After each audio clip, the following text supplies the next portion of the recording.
I lived in Israel from 1984 till 1989. I became news anchor for World News in the Middle East, based out of Jerusalem, Israel.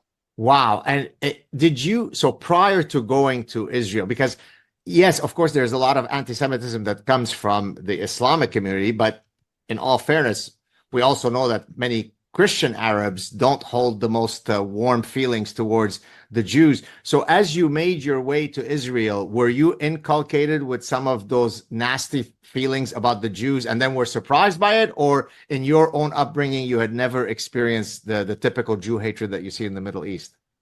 I never experienced the Jew hatred personally in my home. Remember, the war broke out. I was 10 years old, and then we were cut off from the rest of Lebanon.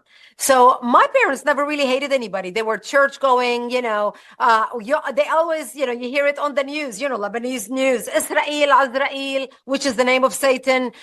They would be playing how the Palestinian refugees, the poor Palestinians are coming to Lebanon. We're taking them in. So these were the official talking points of the Lebanese government because they control Lebanese television.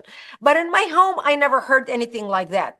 When the war broke out, Israel was our only lifeline because look, God, when we were in the bomb shelter and we as the Christians, we were surrounded to be slaughtered by the Muslims and the Palestinians.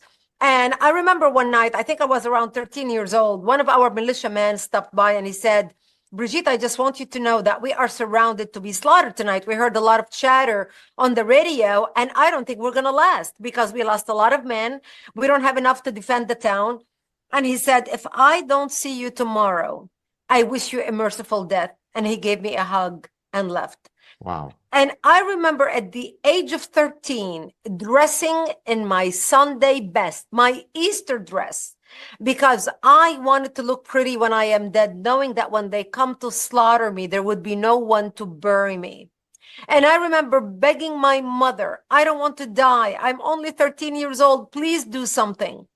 And there was nothing my mother could say to me. And I remember sitting in the corner of our bomb shelter.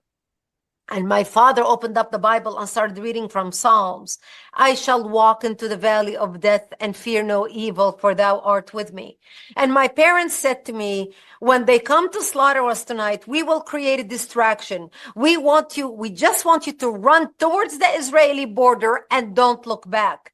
See, we knew we lived 5 kilometers from the Israeli border, and we knew if we run to the Jews and beg for help, the Jews are not going to slaughter us because we had more shared values with them than we had with the Muslims.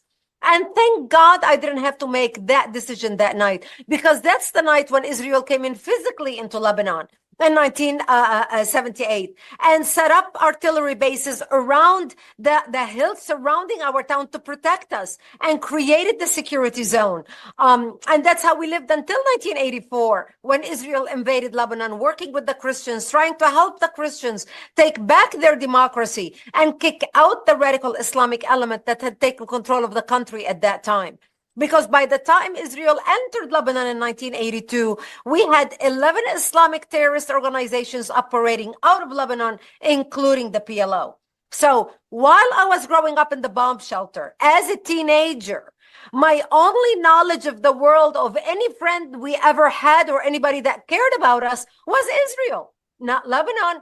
The Lebanese government didn't care about us. The rest of the world forgot about us. I remember my father in the beginning of the war, and he would say, France is going to come see what's happening to the Christians in Lebanon because of all the Palestinian massacres against the Christians. My daddy would say, France is going to come.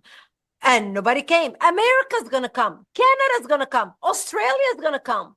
And the world forgot about us. So growing up as a Christian girl in southern Lebanon, the only friend I knew growing up at 13, 14, 15, 16, 17 were the Israeli people, Israel.